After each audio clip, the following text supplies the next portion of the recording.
Bonjour à tous, à toutes, bienvenue dans cette nouvelle vidéo. Aujourd'hui, un nouveau projet, ma foi, somme toute sympathique. On va essayer de réaliser ceci, ou quelque chose qui s'en approche, hein. On va pas avoir exactement le même, vous allez voir que on va faire ça aussi un peu en live. Et donc on va chercher à atteindre ce résultat, donc composé de beaucoup de particules, des particules de plusieurs types. Donc on a des toutes petites particules qui transmettent un peu la lumière, qui sont légèrement transparentes. On a des particules, des boules un peu plus grosses qui, elles, sont de couleur blanche.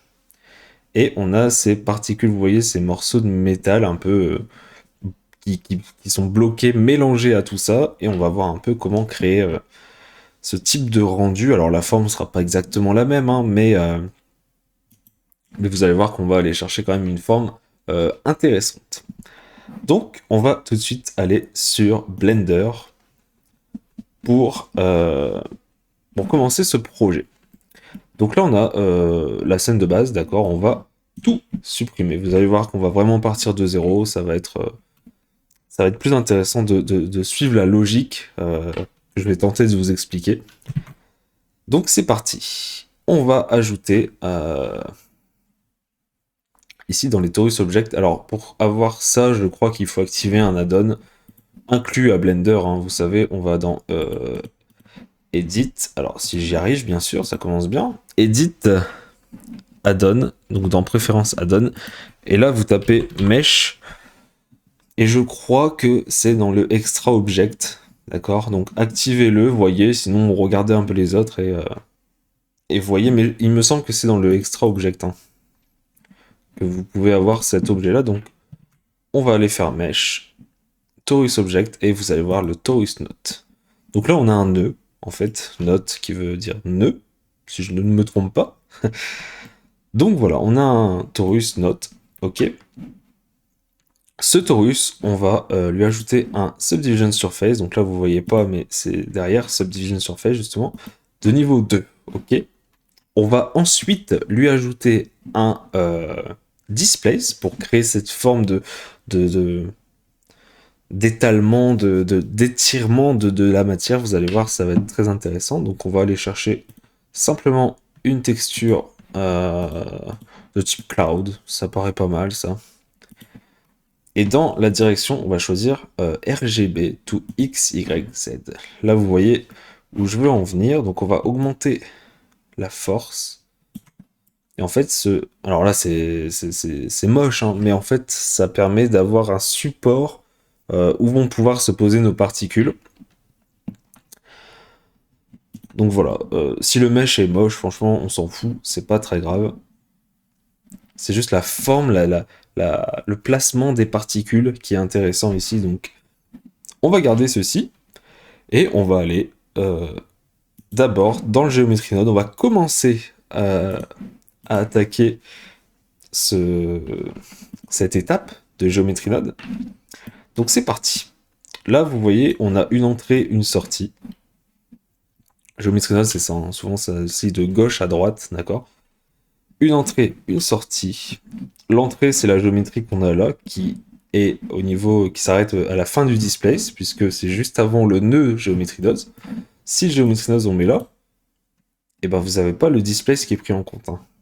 D'accord? Ça veut dire que là, bon, ça change pas bien sûr, mais peut-être qu'on pourra essayer tout à l'heure avec les particules, on va voir que c'est pas du tout ça qui est pris en compte. Et voilà, mettez souvent le Geometry Node à la fin, c'est souvent là qu'on a le moins de surprises, de mauvaises surprises, parce qu'on peut en avoir des bonnes aussi, hein, mais le moins de mauvaises surprises. Et donc, c'est parti. On va commencer. La première idée, la première chose à faire d'abord, c'est de pouvoir placer des particules un peu n'importe où sur ce mesh-là, d'accord? Pour ça, on va demander au Geometry Node de distribuer des points sur les faces. Donc là, on voit les points qu'il distribue, c'est pas des objets, hein. Vous voyez, en mode rendu, il n'y a rien. C'est juste une représentation des points que ce nœud applique et du coup distribue sur l'ensemble des faces de notre objet. On peut le distribuer de manière random, mais aussi Poisson Disk. Alors ça peut être intéressant, hein, si vous voulez travailler peut-être certains effets, avoir plus peut-être de précision. Nous, on va garder le random, puisque on veut clairement juste gérer la densité. Ça sera très bien pour notre exercice, hein, vous verrez. Libre à vous d'essayer hein, le poisson disque, mais voilà, nous, on va s'arrêter au random pour aujourd'hui. Si vous changez le seed, bah, ça change... alors ça change pas la densité, mais ça change la manière dont sont séparés, sont placés nos différents points. Donc ça randomise en fait à chaque fois. Si vous faites un seed et que vous revenez au même numéro, ça sera les mêmes positionnements, d'accord? Voilà. Maintenant que c'est dit, on a nos points. Et ces points, on va vouloir leur accrocher quelque part, accrocher à ces points un objet, d'accord? Bon, en l'occurrence, là, il y en aura plusieurs, mais vous allez voir comment on va faire. On va... C'est pas ce nœud-là. On va prendre le nœud Instance on Points. Donc, il permet d'accrocher des instances d'objets, sur les points qui ont été créés précédemment. D'où l'ordre qui est important, parce que si on met ça avant, il va prendre les points du mesh original. Ça peut servir, hein, on peut clairement le faire, mais là, on a distribué de manière random, c'est pour que justement on ait ce côté un peu aléatoire, quoi. Donc là, rien ne s'affiche. Pourquoi? Parce que bah il n'y a pas d'instance. Donc on va créer une instance, on va prendre une icosphere. Et là, vous voyez qu'il nous a créé plein d'icospheres, beaucoup trop grandes bien sûr, mais une sur chaque point en fait, hein. On va diminuer la taille de ces icospheres. Vous allez voir qu'on peut aléatoriser aussi un peu tout ça. Donc voilà, là on a plein d'icospheres. Si on se met en mode rendu, alors là il n'y a pas de lumière, mais on voit qu'elles sont présentes, quoi. On a nos premières particules les plus petites en fait, hein. On peut d'ailleurs leur ajouter un subdivision ici. Voilà. Alors sachez que vous avez quand même plusieurs paramètres, hein, notamment sur les instance point. Vous pouvez gérer la rotation, le scale. Là, nous, on va jouer avec le scale pour ce type d'objet-là, pour les petites boules, du coup. Et on va prendre un random value. Donc là, parce que toutes les icospheres sont de la même taille, nous, on veut que ça varie un petit peu tout ça. Donc si vous prenez le value et que vous reliez au scale, vous voyez qu'il y en a des grosses, il y en a des petites. Ce qui est exceptionnel, pardon, c'est qu'on peut gérer le minimum et le maximum de la taille qu'il va pouvoir attribuer à chaque icosphere. Donc voilà, là on a un système de particules intéressant. On va peut-être les mettre un petit peu plus petites. Alors moi je vais en mettre plus petites et j'ai envie d'augmenter leur densité à 5. Voilà, pour l'instant. Alors on verra après avec les paramètres hein, comment ça va se passer, mais là on est pas mal. On voit que on distingue un peu les faces ici. Ça tombe bien parce qu'on peut aussi mettre un shade smooth en fait dans le geometry node. Donc on va prendre le set shade smooth et on va le placer ici. Et là vous voyez que les icospheres sont smoothées en tout cas sur leur surface ici. On voit toujours un peu les bords, mais croyez-moi de loin ça sera pas visible. D'ailleurs je sais même pas si, si ce nœud est vraiment utile. Bon, je le mets, à vous de voir si vous voulez le garder ou pas. Mais c'est vrai que de loin ça paraît pas très très utile, quoi. Donc là, on a nos premiers objets, les icospheres, qui sont placés en fait sur notre mèche qu'on a étiré au départ. Vous allez voir, à la fin, ça va faire un truc assez stylisé, ça va être vraiment sympathique. Donc là, on a nos premières icospheres. On va ajouter les plus grosses boules que vous pouvez voir hein, sur l'image initiale. Pour faire ça, on va simplement prendre ça. En fait, c'est le même type d'objet, ça sera toujours des icospheres, donc on va dupliquer. On va bien sûr relier cette input ici. On va changer le seed pour pas que les grosses boules se superposent exactement à certaines petites. On va aléatoriser encore un peu tout ça. On va diminuer la density et on va voir un peu ce que ça fait. Alors là, si je le relie là, on a nos petites icospheres, on va pouvoir les agrandir, d'accord? Voilà. Sauf que les petites ont disparu. Donc pour ça, c'est bien pratique. Il y a un nœud que vous allez forcément connaître ou être amené à rencontrer, c'est le Join Geometry. Vous pouvez joindre plusieurs géométries. Et là, vous voyez qu'on a nos grosses boules, nos petites boules. Tout ça par deux systèmes c'est un scatter hein, quelque part, c'est on positionne des objets sur une surface. Voilà. Donc là, on peut commencer à admirer notre forme un peu étirée. On kiffe très clairement. Alors là, l'avantage, c'est qu'on peut même revenir sur ce paramètre-là. On va l'augmenter un petit peu pour créer cet effet un peu allongé. Là, vous voyez, ça va être vraiment sympa. Hein. Cet effet très étiré, là. Moi, je vous dis, je sens bien ce projet, je le sens bien. Alors, on va essayer maintenant de placer les objets métalliques. Vous vous souvenez qu'il y avait des objets métalliques. Vous pouvez toujours le voir en bas de votre écran, puisque on a toujours cette inspiration présente quand vous regarderez la vidéo, qui défile. Donc vous voyez qu'il y a des objets métalliques de type un peu morceau de cadenas, on va dire. Donc ça, on va le modéliser. Et ensuite, on va l'importer dans le Geometry Node pour le placer un peu n'importe où, comme on a fait avec les particules ici, d'accord? Donc c'est parti. On modélise, ça va être très rapide. Hein. On va prendre un torus, on va réduire le nombre de points. Donc 16 en major segment et on va dire... allez, on va être gentil, 8.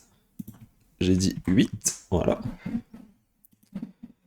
Là, on va passer en wireframe mode edit. On va supprimer en fait la moitié de nos points. On va garder la moitié du mesh. Et on va extrude sur Y cette partie-là. Là, vous voyez, on a quelque chose d'intéressant. On va refermer notre mesh.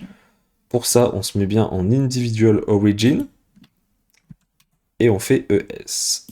Individual origin, c'est-à-dire que ça prend les sélections séparément pour réaliser l'opération. Donc là, on peut faire F. Hein. On voit qu'on est sur un gun plat. On va rajouter une loupe ici, une loupe ici. Donc là, on commence à avoir un peu notre forme de cadenas. On peut rajouter peut-être un subdiv, voilà. Avec le CTRL 2, hein, comme d'habitude. Et on va faire un shade smooth. On va voir si ça marche bien. Si on veut gérer l'épaisseur, et peut-être qu'on aura à le faire dans pas très longtemps, on peut faire Alt-S. Voilà. Là, on a une épaisseur intéressante. Attention, cependant, ici, on voit que il y a un petit problème de topologie avec le Alt-S. Donc on prend en fait la loupe qui ressort et on va la rentrer. C'est parce qu'elle s'est décalée en fait avec le Alt-S. Ça c'est pareil, ça s'est agrandi un peu, on peut le réduire. On fait pareil de l'autre côté, à moins que vous ayez appliqué un mirror, mais bon, c'est pas très long, hein, on va pas chipoter. Voilà, comme ça on a quelque chose de un peu plus droit, d'accord? Et maintenant, on va essayer de le placer dans tout ce système de particules finalement. Moi, je vous dis, j'adore le côté étiré comme ça. Hein. J'ai toujours envie de un petit peu parce que je trouve que ça donne un style vraiment intéressant. Donc c'est parti. On va ajouter notre morceau de cadenas, notre morceau métallique. Sachez que vous pouvez mettre n'importe quoi, vous pouvez modéliser n'importe quoi. Là, c'est parce que c'est la forme de l'exemple, mais sachez que vous pouvez faire vraiment comme vous voulez. Sachez aussi que c'est possible de le faire avec des curves directement dans le Geometry Node. D'accord? C'est assez complexe avec les systèmes de poignées, de courbes, tout ça, c'est assez compliqué à imaginer. Donc moi, je l'ai fait avec ça, en m'aidant bien sûr d'internet, hein, évidemment. Mais je trouve que c'est un peu compliqué et je le maîtrise pas encore parfaitement. Donc pour l'instant, on cherche des solutions à notre portée. Donc là, on va glisser le torus dans le Geometry Node. Vous voyez qu'il y a un nœud object info qui apparaît. Ça va être notre troisième objet. Donc on va dupliquer encore une fois ce cette partie d'algorithme-là, cette partie de nœud-là. On va relier bien sûr le mesh initial au distribute pot on faces et le distribute pot on faces, on va le relier au join geometry. Alors là, on a pareil, évidemment, on va enlever le icosphere, le set shade smooth, et on va mettre notre petit objet torus, d'accord, qu'on va relier ici à instance, s'il veut bien, bien sûr. Voilà. Alors là, on voit qu'il y a plusieurs problèmes, et on va pouvoir y remédier tout de suite, finalement. Déjà, c'est beaucoup trop grand, d'accord, c'est beaucoup trop grand, donc on va clairement réduire cette valeur-là. On voit que le random value est connecté au scale, donc on peut gérer aléatoirement des valeurs dans cet intervalle, comme tout à l'heure finalement. On va réduire ça. Alors on les veut un peu grand. On en veut peut-être un peu moins aussi. On va diminuer de moitié. Voilà, voilà, voilà, voilà. Ça devient intéressant. Et là on voit que nos... Alors, je sais pas comment appeler... Nos morceaux métalliques sont tous dans le même sens, d'accord. Donc ce qu'on va faire, c'est qu'on va dupliquer le random pour pardon, pour randomiser en fait la rotation de nos objets. Donc on va relier la value à la rotation. Là on voit qu'il se passe un petit quelque chose, mais c'est parce que les valeurs sont très petites. On va mettre 360. Et là vous voyez que nos objets se randomisent dans tous les sens finalement. D'accord. Là, notre Geometry Node, alors on a bien avancé sur le placement des particules, d'accord. On va pouvoir toujours jouer sur les paramètres après, ok. Ce qu'on va faire pour l'instant, c'est qu'on va régler les paramètres de rendu, les paramètres de la scène. Donc on va passer ici sous Cycles, d'accord, on va mettre en GPU. On va décocher le denoise du rendu parce que vous allez voir qu'à la fin on va le faire dans le compositing. Et on va activer le viewport. Pour finir, on va augmenter l'ensemble des rebonds lumineux, les rebonds de lumière. Alors moi je les monte à 25, c'est énorme, d'accord. Faites des tests, voyez ce qui marche bien chez vous parce que ça va demander de la ressource à votre carte graphique lors de l'export de l'image, lors du rendu. Donc à vous de gérer selon la puissance de votre ordinateur. Là, si on passe en mode rendu, on voit qu'il y a quelques soucis. Déjà, il n'y a pas de lumière, donc on va mettre juste une light de type sun qu'on va monter. Alors, sachez qu'on n'est pas obligé de... Peu importe où l'objet est positionné, ça n'aura aucune incidence. Vous voyez, on peut mettre en dessous, sur le côté, machin, tout ça, ça change pas, puisque les rayons sont parallèles et viennent de l'infini. Donc, ils viennent tous de la direction. En fait, c'est un objet de direction. On peut changer la direction. Et là, vous voyez que ça change pas mal.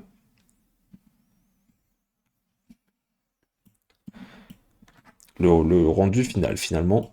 On va augmenter un petit peu sa puissance. On va le mettre à 3 pour un peu mieux apercevoir notre système de particules étirées, on va dire. Hein. Donc voilà. Là, on voit qu'il y a plusieurs problèmes, notamment. On voit que notre objet cadenas n'apparaît plus dans le rendu. Et ça parce qu'on a oublié de cocher une case. Alors là, vous voyez, en mode preview, il apparaît. Si on passe en mode rendu, quand il est sélectionné, on aperçoit hein, les traits de sélection, mais il n'apparaît pas. En fait, il faut cocher As Instance pour le faire apparaître dans l'objet.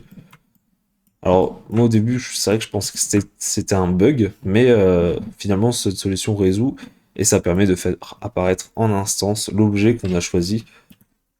Donc en instance, ça use normalement moins de ressources, d'accord. Donc c'est tout bénef. On va commencer par le shader, parce que là on voit que tous les matériaux sont identiques. On va commencer par le shader de notre bout de cadenas, ok. Donc on va créer un shader qu'on va appeler métal, d'accord? Ce métal, on va le monter à 1, à une value de 1, une luminance de 1, ok? On va augmenter le métallique. Alors là, vous voyez que ça commence à devenir métallique. On va se mettre en valeur sur ça peut-être pour mieux voir. On a un métallique un peu rugueux, pas très brillant finalement. Et c'est en baissant la roughness ici qu'on va avoir ce côté brillant qu'on va chercher à obtenir, puisque ça, vous allez voir, ça va créer des choses sympathiques. Donc ça, on cherche à l'obtenir, d'accord? Donc là, on a parfaitement notre objet qui se positionne, on a tout coché, tout est bon, tout apparaît de manière, on va dire, normale, d'accord? Maintenant, ce qu'on va faire, c'est qu'on va créer les shaders des petites boules et des grosses boules, d'accord? On va créer les deux, donc on va ajouter les deux dans l'objet où est situé le Geometry Node, ok? Donc on va créer un objet petite boule. Alors j'ai du mal à écrire parce que j'ai le micro devant moi, donc c'est pas évident. Et là, on va mettre grosse boule. Évidemment. C'est pas évident, hein. Je vous le dis, j'ai l'habitude de taper, mais là, il faut se tenir un peu les bras écartés, donc c'est pas si évident. Ok. Là, ce qu'on va faire, c'est qu'on va assigner chaque matériau qu'on a créé ici à chaque objet, chaque type d'objet, chaque circuit en fait finalement du Geometry Node. Donc pour ça, on va aller chercher le set material ici présent et on va l'ajouter ici. Donc là, ce sont les petites boules, ok. On va prendre le petite boule et on va le mettre ici au niveau des grosses boules et on va prendre grosse boule, ok. Maintenant, il ne nous reste plus qu'à paramétrer un petit peu nos shaders pour avoir quelque chose d'intéressant.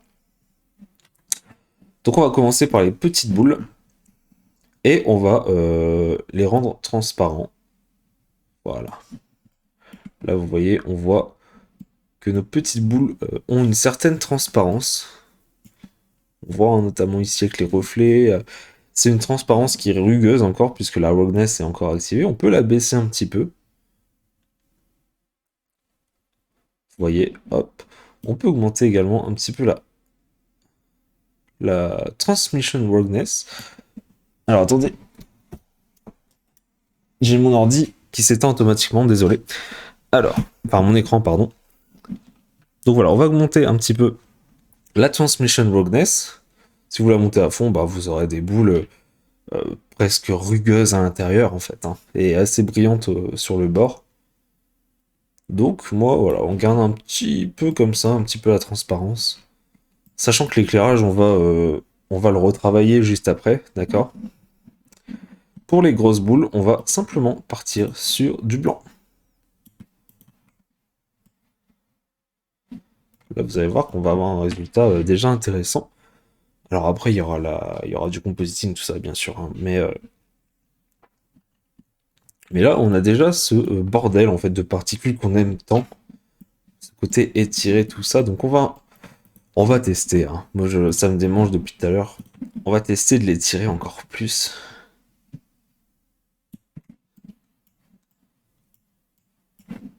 C'est peut-être un peu trop. Voilà. Et tout s'actualise en fait en temps réel, hein, puisque tout est un peu paramétrable. Donc, on va revenir sur notre scène de base. Voilà. Là, on a notre système de particules qui est très intéressant. Alors, on voit que il y a quand même beaucoup de boules blanches. Chacun fait comme il veut, mais moi, j'ai envie d'en retirer un petit peu. D'accord? Donc, on va aller dans les boules blanches et on va diminuer la densité de 2. Ce qu'on peut faire aussi en contrepartie, c'est monter la densité des boules transparentes. Voilà, là, vous voyez, on en a beaucoup, beaucoup.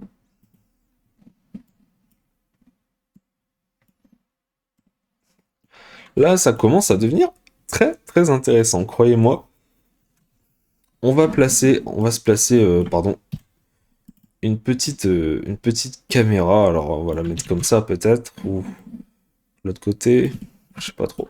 Alors, On va ajouter une caméra. CTRL-ALT-0. Pardon, je me suis trompé. J'ai fait CTRL-ALT-SUP, par habitude. Alors, CTRL-ALT-0. On va dans View, on coche Lock Camera to View.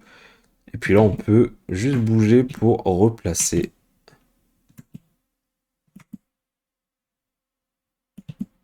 notre objet. D'accord? On va supprimer cette light. Ok. Donc là, on voit qu'il y a...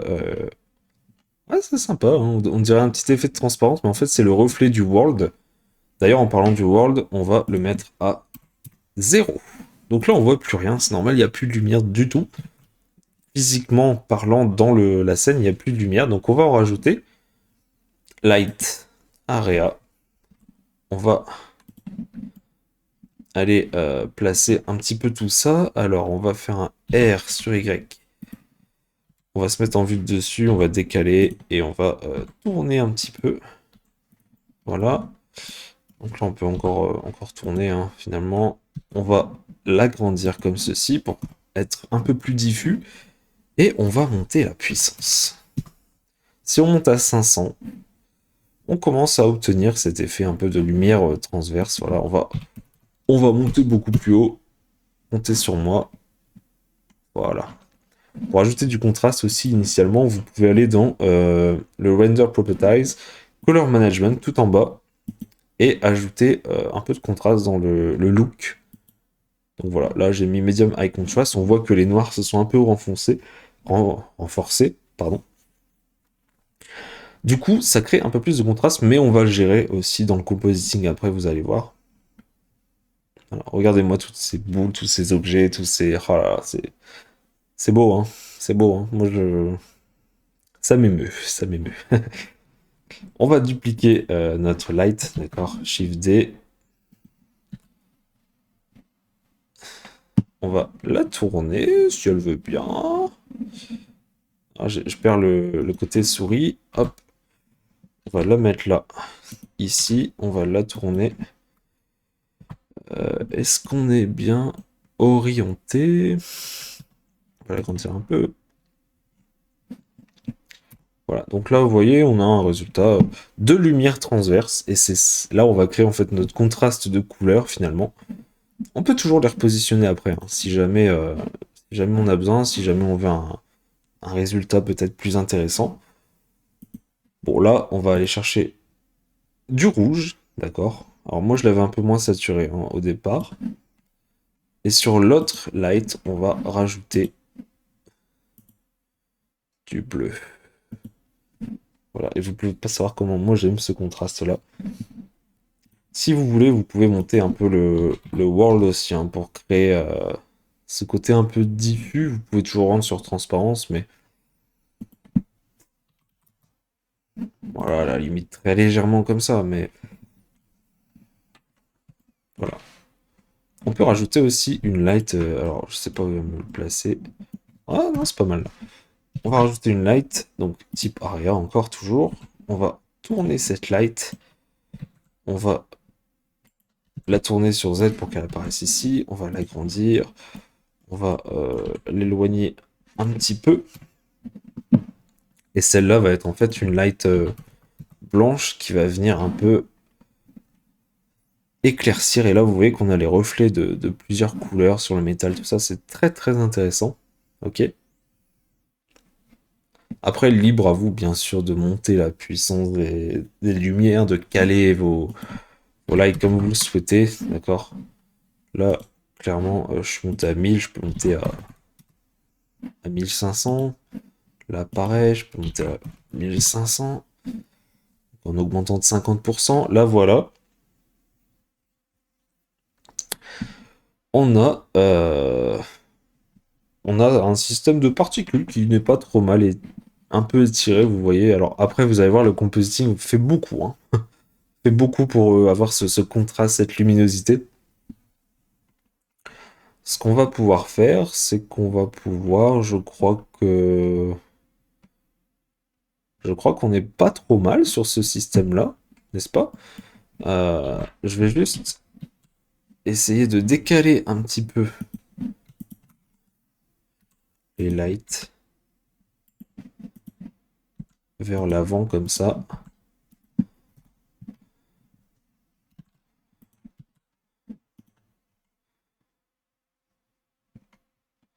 Ce que vous pouvez faire aussi, hein, libre à vous, hein, mais c'est de placer quelque chose ici. Vous mettez une light de type point derrière pour renforcer un peu, hein, cet effet de transparence.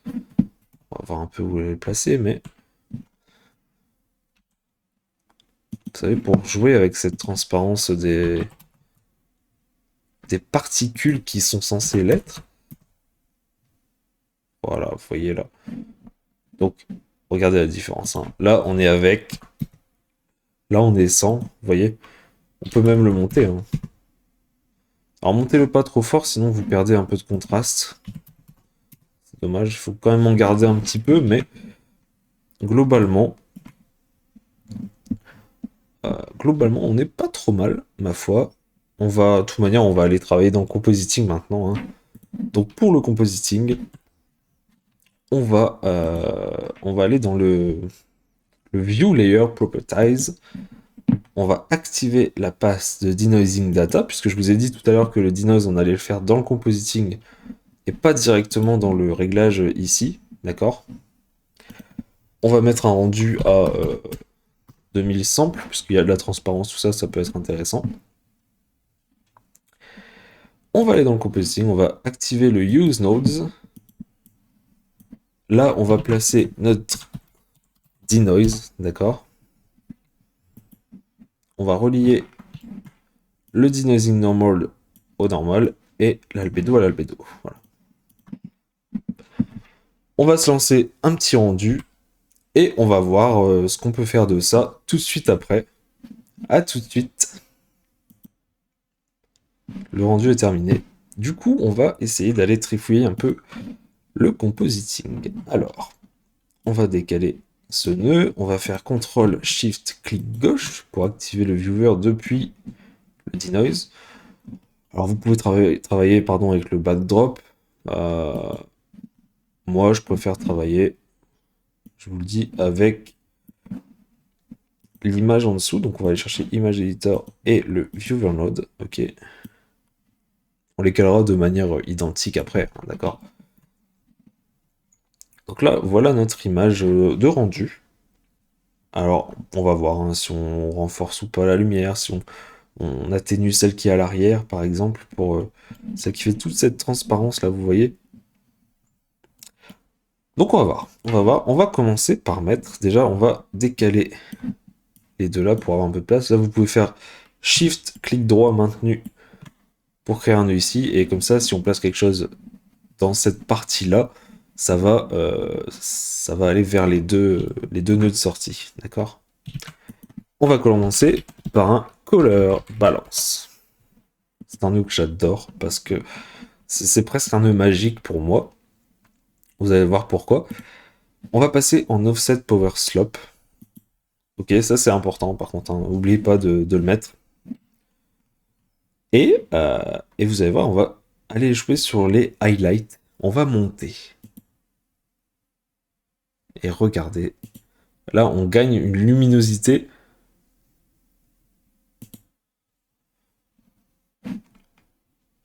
Voilà, donc on va montrer avant-après, hein. Avant.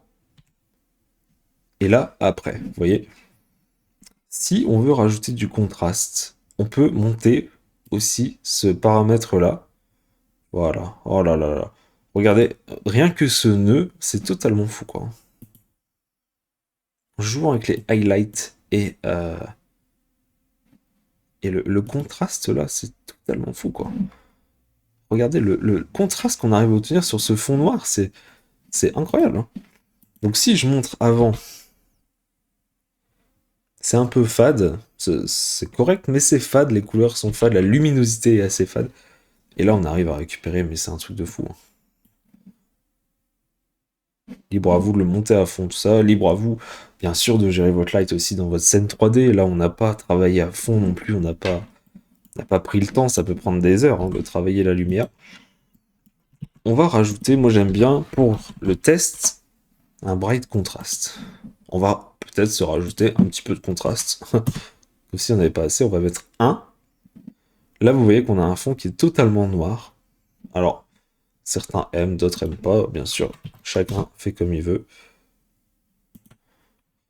Et là, je crois que si on va dans le négatif avec le bright, voilà, on a un truc qui est encore plus contrasté. Regardez sur ce fond-là, on a nos particules hein, qui s'étirent, on voit les reflets à travers les boules, tout ça. Et là, vous voyez, on a un résultat qui est assez similaire finalement, même si la forme n'est pas la même, qui est assez similaire à l'image d'exemple avec toutes ces particules. Alors là, on en a mis, c'est vrai, beaucoup au centre. Hein, on va pas se mentir, il y en a beaucoup. Et ça crée cette densité totalement abstraite, ça crée... voilà. D'ailleurs, vous voyez, il y a un truc qu'on a oublié de faire, c'est que vous voyez que certains morceaux de cadenas apparaissent au même endroit que les grosses boules. On peut voir là, là, là, là, là. Ça, c'est parce qu'elles ont le même seed, en fait. Donc, elles vont prendre la même position. D'ailleurs, si on vérifie, je pense que c'est ça. On voit que les grosses boules ont un seed à 2, d'accord? Et là, on voit que les canons ont un seed à 2, donc on va monter celui-là. Et là, vous voyez qu'il y a... les cadenas ne s'accrochent plus aux boules, d'accord? Donc voilà, on peut garder ce rendu pour après. Alors moi j'adore hein, ce type d'image, on fera sans doute beaucoup de tutos sur ce genre d'image, ce côté abstrait, ce côté totalement désorganisé mais beau, d'accord? Et du coup voilà. On va relancer un petit rendu. Alors on n'est pas obligé de se mettre à 2000, on va descendre un peu. Alors vous, si vous voulez de la précision, montez, hein. Surtout montez. Là, ça va, on a de la chance, ça va assez vite. Donc vous allez voir apparaître hein, dans quelques... Voilà. On a notre nouveau rendu. Là, on voit que les cadenas sont totalement aléatoires, sont plus collés aux boules. On a ce contraste de couleurs, hein, rouge d'un côté, bleu de l'autre. Vous pouvez bien sûr renforcer la saturation des lights, vous pouvez renforcer la luminosité, vous pouvez jouer sur un peu tout, finalement, puisque c'est ça qui fait aussi la beauté de la chose, c'est qu'on peut vraiment jouer sur tout. Voilà. Du coup, j'espère que le résultat vous plaît. N'hésitez pas à prendre d'autres formes de base, n'hésitez pas à aller chercher, aller encore plus loin, peut-être. N'hésitez pas aussi si vous avez des questions. Je réponds aux commentaires, bien sûr, il n'y a pas de problème. Donc, merci beaucoup de m'avoir suivi, merci à tous. Voilà, éclatez-vous. Moi, je vous dis, c'est vraiment la seule priorité, c'est de s'éclater, de faire ce qu'on aime, d'être fier de notre résultat. Alors là, par exemple, l'image d'exemple, on voit que les petits points étaient peut-être plus denses, plus petits aussi. Enfin, voilà. Mais vous connaissez les paramètres, vous savez comment vous pouvez corriger tel ou tel détail via le Geometry Node. C'est très facile, c'est très intuitif. Une fois qu'on comprend la logique, c'est très intuitif. Et croyez-moi que on va essayer de la comprendre ensemble sur cette chaîne, il n'y a pas de problème. Bon, merci à tous de m'avoir suivi. À très bientôt sur la chaîne CWLS 3D. Merci à tous. Salut, salut.